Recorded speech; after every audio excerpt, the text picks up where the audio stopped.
रहीम अस्सलाम वालेकुम। आप मेरा यूट्यूब चैनल देख रहे हैं। Welcome to my YouTube channel. अभी मैंने अपने व्हाट्सएप ग्रुप में 2 फाइल शेयर की थी। एक फाइल आपके पास एफपीएससी का एडवर्टाइजमेंट था और उसके बाद दूसरी फाइल में मैंने आपको एफपीएससी की तरफ से जो इंस्ट्रक्शन चेंज की गई हैं, जो एफपीएससी की पॉलिसी चेंज हुई है 12 अगस्त को, उसकी मैंने कंप्लीट फाइल आपको शेयर की थी। तो ये आपने जब अपने अप्लाई करना है एफपीएससी में किसी भी सीट के लिए, तो उससे पहले आपको ये जो इंस्ट्रक्शंस हैं ये आपने लाजमी पढ़ लेनी है, क्योंकि इसमें आपके पास फिर फीस ज़ाया होती है। बाज़-औक़ात फिर क्या होता है कि आप मेहनत भी करते हैं, पेपर भी पास हो जाता है। पेपर पास होने के बाद फिर जब फाइनल स्टेज पे पहुँचते हैं तो पता चलता है कि जनाब ये वाली जनाब पॉलिसी की आप वायलेशन कर रहे हैं, तो आप एलिजिबल नहीं हैं। तो फिर वो ज़्यादा बंदा परेशान हो जाता है।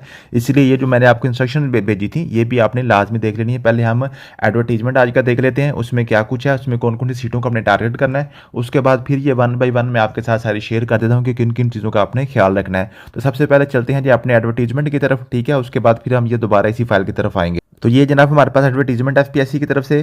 तो एफपीएससी का जो एडवर्टाइजमेंट आया है इसमें बेसिकली हमने 3 सीटों को टारगेट करना है। 3 सीटें हमारे पास है। नंबर 1 आपके पास है जी एसएसटी की सीट है, एसएसटी 17 स्केल की सीट है, सेकेंडरी स्कूल टीचर की। नंबर 2 हमने सुपरिटेंडेंट की सीट को देखना है, 16 स्केल्स की है, ये आपके पास एफआईए की जॉब है। और नंबर 3 हम देखेंगे इंस्पेक्टर की सीट जो है आपके पास है, ये है जी इस्लामाबाद कैपिटल पुलिस में, ठीक है। तो ये हमने 3 सीटें बेसिकली इसमें देखनी है। अभी मैं आपको बता देता हूँ कि इसमें कौन कौन सी सीटें कहाँ कहाँ पे हैं और आपने इसमें कैसे कैसे अप्लाई करना है, क्या एलिजिबिलिटी क्राइटेरिया होगा। इसमें अप्लाई करने की आखिरी तारीख आपके पास 31 अगस्त 2026 है, ये आप क्लियर कर लें। 31 अगस्त तक आप इसमें अप्लाई कर सकते हैं और 10 अक्टूबर को आपका इसका पेपर स्टार्ट हो जाएंगे। 10 अक्टूबर को आपका 1 बाय 1 फिर पेपर स्टार्ट हो जाएंगे। 10 अक्टूबर से स्टार्ट होंगे और ये 31 या मीन के ये फर्स्ट वीक नवंबर तक ये चलते रहेंगे, ठीक है। 10-15 दिन लग जाते हैं आमतौर पर मुख्तलिफ सीटों के मुख्तलिफ पेपर आपके होने होते हैं, ठीक है। तो ये 2 बातें आपने याद कर ली। 31 अगस्त तक आप अप्लाई करेंगे, 10 अक्टूबर से आपका पेपर स्टार्ट हो जाएंगे, ठीक है। और 31 के से पहले या 31 के 1-2 दिन बाद मीन के उसी वीक में आपके पास सिलेबस भी अपडेट कर दिया जाता है। तो ये तो आपके पास क्लियर होगी। और एक और बात उन्होंने क्लियर लिखी हुई है कि आपने डिपार्टमेंटल परमिशन है, अगर आप ऑलरेडी गवर्नमेंट एम्प्लॉई हैं तो आपने एनओसी सबसे पहले आपने लेना है अप्लाई करने से पहले। तो जो हमने सीटें, इनमें से 3 सीटें मैंने आपको बताई हैं, वो सबसे पहले हम देख लेते हैं कि आपने कौन कौन सी सीटें टारगेट करनी है। तो सबसे पहले हमारे पास जो सबसे इंपॉर्टेंट सीट है वो आपके पास है सेकेंडरी स्कूल टीचर 17 स्केल की सीट है। ये परमानेंट सीट है, ठीक है। इसमें क्लियर लिखा हुआ है परमानेंट जॉब है, रेगुलर जॉब है। 17 स्केल है इसका, एसएसटी सेकेंडरी स्कूल टीचर है, ठीक है। और ये इसका जनाब 17 आपके पास स्केल है और जस्ट मेल के लिए है, फीमेल के लिए ये नहीं है। फीमेल की आपको पता है पहले आई थी, उसमें आपकी भर्ती मुकम्मल हो चुकी है। अब आपके पास ये मेल की आई है, तब आपके पास मेल की नहीं आई थी, तो ये फीमेल की नहीं है, मेल की है। 17 स्केल है, ठीक है जी। इसमें आपके पास जो क्वालिफिकेशन रिक्वायर्ड है, आपके पास मास्टर डिग्री के साथ बीएड होना लाजमी है। अगर आपके पास मास्टर डिग्री प्लस बीएड नहीं है तो आपने एमए एजुकेशन किया हो। अगर आपके पास एमए एजुकेशन है तो फिर इसके साथ किसी और आपके पास क्वालिफिकेशन की ज़रूरत नहीं है। मीन के सिंगल अगर आपने एमए एजुकेशन किया हुआ है या आपने बीएस 4 ईयर वाला जो एजुकेशन वाला किया हुआ है, तो फिर आपके पास कोई और एमए नहीं है, तब भी आप इसमें अप्लाई कर सकते हैं। इसके अलावा कोई किसी किस्म की जो है ना जी, वो यहाँ पे सब्जेक्ट की यहाँ पे जनाब आपके पास बंदिश नहीं है कि आपने जनाब साइंस में हो या आपके पास आर्ट्स हो, इंग्लिश हो, मैथ हो, केमिस्ट्री, जो भी आपके पास है उसमें आप अप्लाई कर सकते हैं, ठीक है। तो ये आपके पास कोई भी मास्टर डिग्री प्लस आपके पास बीएड अगर है तो आप इसमें अप्लाई कर सकते हैं। और अगर आपके पास मास्टर डिग्री जो आपके पास है वो आपकी मीन्स के उसके ऊपर मास्टर नहीं लिखा हुआ, कोई और डिग्री है लेकिन वो मास्टर डिग्री के इक्विवेलेंट है, मीन के जैसे आपके पास इंजीनियरिंग की डिग्रीज वगैरह होती हैं, ठीक है। तो वो भी आपके पास मास्टर डिग्री अगर आपके पास है, मीन के जो इक्वल है, अगर आपके पास है 16 साल एजुकेशन आपके पास है, तो फिर उसके साथ आपके पास बीएड है तो आप इसमें अप्लाई कर सकते हैं। अगर आपके पास बीएड नहीं है, तो अगर आपके पास एमए एजुकेशन है तो फिर इसके साथ कोई और भी क्वालिफिकेशन ना भी हो तो फिर भी आप इसमें अप्लाई कर सकेंगे। एज लिमिट आपके पास 35 साल है। 22 साल से लेकर 35 साल तक इसकी एज लिमिट है। ये आपके पास है जी सिविलियन के लिए, जो लोग ऑलरेडी गवर्नमेंट एम्प्लॉई नहीं है। जो लोग गवर्नमेंट एम्प्लॉई हैं उनके लिए एज रिलैक्सेशन सेपरेट होती है, वो मैं आपको इंस्ट्रक्शन वाले पेज में जाके बताता हूँ। अभी जब वो वाला पेज मैंने आपको पहले दिखाया था, उसमें सारी डिटेल्स हम वहाँ पर बात करेंगे, वो भी चेंज हुआ थोड़ा सा रूल, ठीक है जी। उसके बाद ये आपके पास क्लियर हो गया जी। और 98 सीटें हैं टोटल, पूरे पाकिस्तान से अप्लाई कर सकते हैं। मेरठ पंजाब से, सिंध से, और उसके बाद आपके पास खैबर पख्तूनख्वा से, और उसके बाद गिलगित बल्तिस्तान से, ठीक है, और आज़ाद कश्मीर से भी। मीन के पूरे पाकिस्तान से आप इसमें अप्लाई कर सकते हैं। ये आपके पास 98 सीटें सिर्फ मेल के लिए हैं। 31 अगस्त आपके पास इसमें जो अप्लाई करने की आखिरी तारीख है। उसके बाद जो सबसे इंपॉर्टेंट सीट हमारे पास है वो है जी, यहाँ पे आपके पास है, वो होगी जी हमारे पास एफआईए की जो सीटें हैं। अब जो एफआईए की सीटें हैं जी, ये हमारे पास काफ़ी इसका शोर था, काफ़ी जनाब 2-3 महीनों से इसका जनाब वेट किया जा रहा था। तो लेकिन जो जिनका वेट किया जा रहा था वो सीटें नहीं आई इसमें। जो सुपरिटेंडेंट की सीट आई है 16 स्केल की, इसमें एफआईए इंस्पेक्टर और एफआईए असिस्टेंट डायरेक्टर की सीटों का जनाब वेट था, लेकिन वो सीटें दोनों ही यहाँ पे अनाउंस नहीं की गई। तो ये सुपरिटेंडेंट की सीट आई है, ये इंपॉर्टेंट सीट है, ठीक है, अच्छी सीट है। इसमें मेल और फीमेल दोनों अप्लाई कर लेंगे, ठीक है जी। और उसके आपके पास कोई भी जो है ना जी, वो 16 साल डिग्री मीन का आपके पास होना चाहिए। 16 साल डिग्री मीन के MA MSc या BS 4 ईयर अगर आपके पास है तो आप इसमें अप्लाई कर लेंगे, ठीक है जी। ये आपके पास इसकी क्वालिफिकेशन है। इसमें 22 सीटें हैं जी, और इसकी जो एज लिमिट आपके पास है 33 ईयर है। 20 साल से लेकर 33 साल तक अगर आपकी एज है आप इसमें अप्लाई कर सकते हैं, ठीक है। मेल और फीमेल दोनों अप्लाई कर सकते हैं। और इसमें अप्लाई कर सकते हैं जी पंजाब से, सिंध से, खैबर पख्तूनख्वा से, बलोचिस्तान से, और आपके पास यही है बस, ठीक है। ये आपके पास है जी बलोचिस्तान से। इसमें मीन के गिलगित बल्तिस्तान वाले और आज़ाद कश्मीर वाले इसमें अप्लाई नहीं कर सकते। ये आपके पास है FIA की सुपरिटेंडेंट की सीट है, बहुत इंपॉर्टेंट सीट है। मीन्स के ये आपके पास समझ लें 16 का स्केल है, और ये FIA इंस्पेक्टर से भी अच्छी सीट है, क्योंकि ये आपके पास ये दफ्तर की जॉब होती है, खासतौर पर फीमेल्स के लिए ज़्यादा इंपॉर्टेंट होती है। इसमें आपके पास जो है बाहर नहीं जाना पड़ता, दफ्तर में ही आपने सुपरिटेंडेंट की सीट, मीन के जो सुपरिटेंडेंट मीन SP समझ, ठीक है जी। सुपरिटेंडेंट जो जैसे पुलिस में सुपरिटेंडेंट होता है ना, SP जिसको बोलते हैं, तो ये FIA का SP है, FIA का SP, ठीक है। तो बहुत इंपॉर्टेंट सीट है, बहुत ही इसमें जो ना जी अथॉरिटी वाली ये सीट है, ये आपके पास होगा जी। उसके बाद फिर हमारे पास जो सीट है वो हमारे पास है जी, जो हमने टारगेट करनी है वो यहाँ पे है जी, ये इंस्पेक्टर की सीट है आपके पास जो है जी, यहाँ पे जो आपके पास है जी इस्लामाबाद पुलिस में, इस्लामाबाद पुलिस में इंस्पेक्टर की सीट है ये आपके पास है। ये भी 16वें स्केल की सीट है, ठीक है। इसमें भी आपके पास 16 साल की कोई भी डिग्री आपके पास है, MA MSc है या BS 4 ईयर, आप इसमें अप्लाई कर सकते हैं। मेल और फीमेल दोनों अप्लाई कर सकते हैं, ठीक है जी। इसमें जनाब हाइट आपके पास रिक्वायर्ड है, मेल के लिए 5 फुट 7 इंच है, और फीमेल के लिए 5 फुट 2 इंच है, ठीक है जी। ये आपके पास लाजमी होनी चाहिए, ठीक है जी। और जो आपके पास VN स्टैंडर्ड आपके पास है, जो नज़र है, नज़र आपकी जनाब 6x6 होनी चाहिए, चाहे आपने ग्लासेज लगाए हों या आपके पास ना लगाए हों। मीन के ऐनक अगर आपको लगी हुई है तो ऐनक लगा के भी अगर आपको ठीक नज़र आता है तो फिर भी कोई मसला नहीं, आप इसमें अप्लाई कर सकते हैं, ठीक है जी। और उसके बाद फिर आपके पास हो गए, इसमें रनिंग भी होगी जी, ठीक है जी। Male candidate complete running 1.6 kilometre 7 minute में, और जनाब आपके पास है ये मेल्स के लिए है जी, मेल्स के लिए जो रनिंग होगी सिर्फ, ठीक है जी।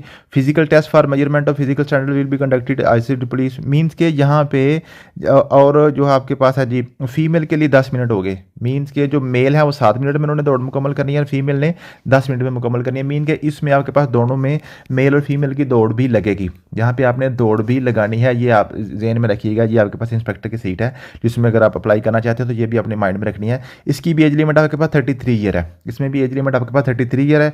और ये जितनी भी सीटें मैंने आपको गिनवाई हैं, 3 सीटें आपके पास जो है SST की सीट है, सुपरिटेंडेंट की सीट है और इंस्पेक्टर की सीट है। तीनों की अप्लाई करने की जो फीस आपके पास है वो 600 रुपया है, 600 रुपया इसमें अप्लाई करने की फ़ीस है।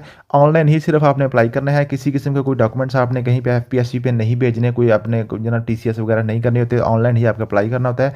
और फीस भी आपने किसी बैंक में जमा नहीं करवानी होती, फीस भी आपने ऑनलाइन ही सिर्फ अप्लाई करने होती है जी, ठीक है। जायज़ कैश इसी पैसे इसकी फ़ीस पे हो जाती है, वो एक सेपरेट टॉपिक है, ठीक है। अप्लाई कैसे किया जाता है, यूट्यूब पे आपको मेरी पुरानी वीडियोस भी मिल जाएंगी, वहाँ से कि इसको आपने अप्लाई किस तरीके से करना है। अगर आप खुद अप्लाई ना करना चाह रहे हो या किसी वजह से आपको अप्लाई करना नहीं आता तो व्हाट्सअप कीजिएगा, मेरा नंबर आपकी स्क्रीन पे चल रहा है, व्हाट्सअप करें, इंशाल्लाह हम आपको इसका ऑनलाइन अप्लाई भी कर देंगे। तो ये आपके पास इंपॉर्टेंट सीटें हैं जी, ठीक है। 3 सीटें, तीनों सीटें ही इंशाल्लाह हम जो है, बाकी सीटें भी इंपॉर्टेंट हैं लेकिन हम इन सिर्फ तीन सीटों को ही टारगेट करेंगे। अब बात करते हैं जी इसकी पॉलिसी के हवाले से। तो ये जनाब पॉलिसी वाला पेज मैंने खोल लिया है, ठीक है। इसमें आपके पास इंस्ट्रक्शन इंपॉर्टेंट क्या है जी, सबसे इंपॉर्टेंट इंस्ट्रक्शन आपके पास क्या है जी, सबसे पहले टेस्ट सेंटर की बात कर लेते हैं।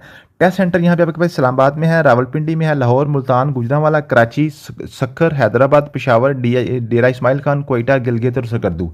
इसके अलावा इसका कोई टेस्ट सेंटर नहीं। मीन्स के इसमें आपके पास क्या जी, आपको जो भी सूट करता है इसमें यहाँ से आप में किसी एक को सिलेक्ट कर सकते हैं। इस्लामाबाद है, रावलपिंडी है, लाहौर है, मुल्तान, गुजरांवाला, कराची, सक्कर, हैदराबाद, पेशावर, DI खान, कोयटा, गिलगित और सकर्दू।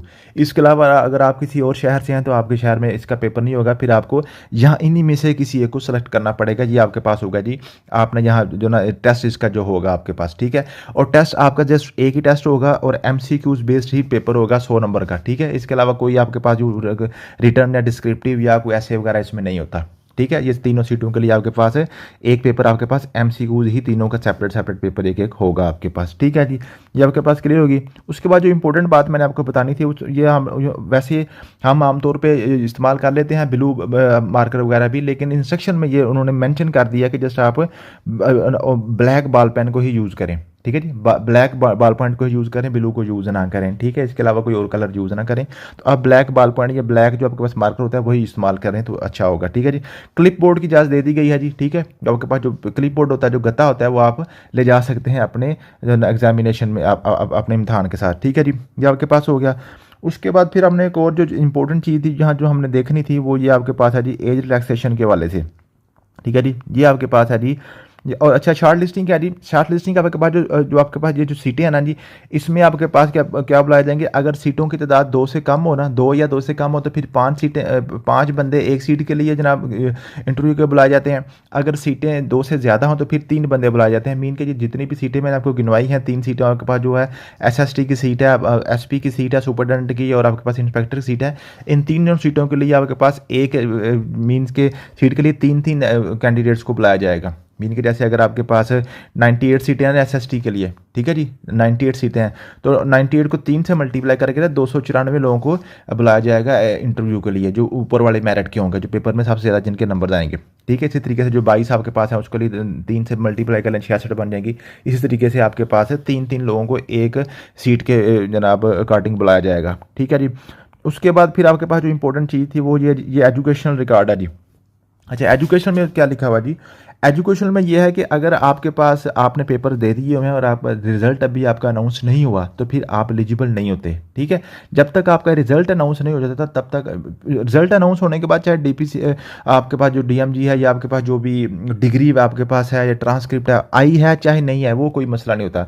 जब तक रिजल्ट अनाउंस ना हो जाए, अगर रिजल्ट आपका अनाउंस हो चुका है और आप ऑनलाइन भी अगर आपके पास जो रिजल्ट आपका पास मौजूद है और उसकी डेट आपको पता है किस डेट को आपका रिजल्ट है और कितने आपके मार्क्स आए हैं, कितना CGPA आपका बना है, तो फिर आप इसमें अप्लाई कर सकते हैं। लेकिन अगर आपने पेपर दिए हुए हैं और आपके रिजल्ट वेटिंग में हैं, तो और अभी तक रिजल्ट आपका अनाउंस नहीं हुआ, या चाहे 7 सेमेस्टर का आ चुका है, 8वें सेमेस्टर का भी रहता है, या 3 का आ चुका, चौथे का भी रहता है, तो फिर अभी आप इसमें अप्लाई नहीं कर सकते, ठीक है जी। आपका रिजल्ट कंप्लीट होना ज़रूरी है सारे सेमेस्टर्स का, ठीक है जी। आखिरी सेमेस्टर का यानी कि रिजल्ट आपके पास होना ज़रूरी है, ठीक है जी। और उसके बाद फिर और है जी आपके पास है कि ये आपके पास है जी कि बाज़ औक़ात कहते हैं जी मेरे साथ हो गए हैं, तो मैं जो है पहले 4 सेमेस्टर की बेस पर जो है ना बैचलर के मुताबिक अप्लाई कर लूँ, वो नहीं होता, ठीक है। आपके पास जो भी डिग्री, जिस भी डिग्री में आपने एडमिशन लिया हुआ है, वो डिग्री जब तक आपकी कंप्लीट नहीं होगी आप उसको यूज़ नहीं कर सकेंगे। ये भी आपके पास इंपॉर्टेंट इन्फॉर्मेशन, ये सारी यही बातें लिखी हुई हैं जो मैंने इसको बार बार पढ़ा हुआ है, ठीक है जी। और एक और बात ये भी है आपके पास है कि अगर आपके जैसे आपके पास ये मास्टर डिग्री की है, ये मास्टर डिग्री वाली सारी जॉब्स हैं, इसके साथ आपने MPhil भी किया हुआ है या आपने PhD की हुई है, तो आपके पास MPhil और PhD आपने वहाँ पे मेंशन कर देनी है, ठीक है जी। आपने मेंशन कर देनी है, इंटरव्यू टाइम भी आपने साथ लेकर जानी है। यहाँ पे क्लियरली लिखा हुआ है कि जनाब अगर आपके पास पोस्ट क्वालिफिकेशन अगर आपके पास है तो आपको क्या किया जाएगा, आपको जनाब उसका फ़ायदा होगा और आपको जनाब प्रायोरिटी दी जाएगी, ठीक है। यहाँ पे मैंने देखा था, यहाँ पे लिखा हुआ है जी, जहाँ पे कहाँ पे है, यहाँ पे मेरिट बना हुआ था ना जी, ये आपके पास है जी। ये यहाँ पे नीचे थोड़ा सा जाएँ, ये इंटरव्यू आपके पास हो गया, ये हो गया जी। और उसके बाद ये आपके पास हो गया इंटरव्यू के 200 नंबर का इंटरव्यू आपके पास होता है, तमाम सीटों के लिए 200 नंबर का इंटरव्यू होता है, ठीक है जी। और ये आपके पास हो गया, ये आपके पास है ये क्राइटेरिया फॉर फाइनल मेरिट में लिखा हुआ है जनाब, in case of equivalence 1 2 3 above one who has acquired higher grade division higher percentage of marks in minimum prescribed qualification में be treated as senior in merit. In case of equivalent, who has acquired the minimum prescribed qualification earlier than the other candidate may be treated as, और उसके बाद लिखा हुआ जी higher qualification MPhil और PhD, ठीक है जी। Field where minimum required qualification में भी treated as senior in merit. क्या मतलब है कि अगर फॉर एग्जांपल आप दो लोग हैं, जो दोनों लोगों का मेरिट बराबर आ जाता है, ठीक है, तो उनमें से जिसकी क्वालिफिकेशन ज़्यादा होगी ना, चाहे उसका मीन का MPhil और PhD है, ठीक है, तो MPhil और PhD जिसके पास होगा वो उसको जनाब प्रायोरिटी दी जाएगी, उसको आपके पास क्या होगा जी, प्रायोरिटी दी जाएगी। और इसके अलावा फिर ये भी है कि अगर आप जो है ना जी मेरिट बराबर हो जाता है तो जिसके नंबर ज़्यादा होंगे ना डिग्री में उसको भी प्रायोरिटी मिलेगी, ठीक है। मीन के वैसे तो यहाँ पे क्वालिफिकेशन के मार्क्स नहीं होते, ठीक है जी, आपके पास यहाँ पे एकेडमिक मार्क्स नहीं FPSC में काउंट होते, लेकिन अगर आपके पास मेरिट जो है ना जी वो बराबर हो जाए तो फिर आप उस सूरत में जाके आपको फिर जो है MPhil के और दूसरे नंबर आपको यहाँ से मिल जाएंगे, ठीक है। इसलिए अगर आपके पास हायर क्वालिफिकेशन है तो आप उसको लाजमी इसमें मेंशन कर दीजिएगा। और इसके अलावा फिर आपके पास एज लिमिट की बात करते हैं, तो एज लिमिट आपके पास क्या है जी, सबसे इंपॉर्टेंट जो आपके पास एज लिमिट है, जो जो एज रिलैक्सेशन है, वो ये आपके पास है 10 साल वाली। 10 साल की एज लिमिट मिलती है जो आपके पास गवर्नमेंट सर्वेंट है, गवर्नमेंट सर्वेंट है। और गवर्नमेंट सर्वेंट में क्लियरली मेंशन्ड है आपके पास है कि आप में से जो आपके पास है जी गवर्नमेंट सर्वेंट है, कॉन्ट्रैक्ट वाले भी इसमें शामिल हैं, ये भी लाजमी लिखा हुआ है, ठीक है जी। अगर आप कॉन्ट्रैक्ट पे मुलाजमत कर रहे हैं तो फिर भी आपको एज रिलैक्सेशन 10 साल की मिल जाएगी। अभी जो जो आपकी एज है, आपकी एज में से 10 साल माइनस करके अगर आपकी एज 33 से कम बन रही है तो आप यूँ समझें कि आप इसमें एलिजिबल हो जाएंगे, या 35 से कम हो रही है, जो जितनी भी वहाँ पे एज लिमिट है सारी सीटों के लिए, ठीक है। और उसके अलावा एक और चीज़ इंपॉर्टेंट जो है कि आपको वो जॉब करते हुए 2 साल हो चुके हों। अगर आपके पास कम से कम 2 साल हो गए हैं फिर आपको एज लिमिट रिलैक्सेशन मिलेगी, अदरवाइज फिर नहीं मिलेगी। ये गवर्नमेंट सर्वेंट्स के लिए है, ठीक है। इसके अलावा और ये भी क्लियरली मेंशन है कि नेशनल बैंक, स्टेट बैंक, वापडा और सेमी गवर्नमेंट मीन के जैसे वर्कर वेलफेयर बोर्ड्स के जो मुलाजमीन होते हैं उनको ये रिलैक्सेशन नहीं मिलती, ठीक है जी। जैसे बोर्ड ऑफिस में होते हैं लोग, ठीक है, वर्कर वेलफेयर स्कूल्स में होते हैं, दानिश स्कूलों में होते हैं, ठीक है, उन लोगों को नेशनल बैंक में है, स्टेट बैंक में, वापडा वाले, इनको एज रिलैक्सेशन नहीं मिलती। इसके अलावा बाकी जो आपके पास है ना जी, जो कॉन्ट्रैक्ट पे हो या परमानेंट हो, उनको लिए एज रिलैक्सेशन मिल जाती है, ठीक है जी। फौजियों के लिए जनाब 15 साल की है, ठीक है जी। और ये इंपॉर्टेंट है जी, 5 साल की एज लिमिट है विडो के लिए। विडो के लिए खास तौर पर आपके पास क्या जी, ये आपके पास है जी, ये आपके पास है जी 5 साल की एज लिमिट है, ठीक है जी। और उसके बाद आपके पास है जी, ये आपके पास है जी सन और डॉटर ऑफ डिकीज सिविल सर्वेंट। अगर आपके वालिद या वालदा सिविल सर्वेंट थे तब भी आपको फिर क्या मिल जाएगी जी, आपके पास थे, है नहीं है, ठीक। अगर थे, ठीक है, तो डिकीज लिखा हुआ था, ठीक है जी, तो वो आपके पास क्या है जी, वो जनाब, और अगर उनकी डेथ हो चुकी है तो फिर भी आपको 5 साल की एज रिलैक्सेशन मिल जाएगी, आपको 5 साल की एज रिलैक्सेशन मिल जाएगी, ठीक है जी। ये आपके पास होगा जी एज रिलैक्सेशन के हवाले से सारी चीज़ें गवर्नमेंट एम्प्लॉइज़ के लिए, विडो के लिए और फौजियों के लिए, ठीक है जी। ये आपके पास है कुछ इंपॉर्टेंट बातें थी जो आपको इंस्ट्रक्शंस में उन्होंने मेंशन की हुई हैं, तो ये आपने लाजमी देखनी होती हैं अप्लाई करने से पहले। तो मुझे उम्मीद है कि आपको समझ आ गई। अगर किसी बात की कोई क्लैरिटी रहती हुई तो मैसेज कीजिएगा, इंशाल्लाह ताला मज़ीद मैं आपको गाइड कर दूँगा। थैंक यू सो मच, मिलते हैं नेक्स्ट वीडियो में। लव।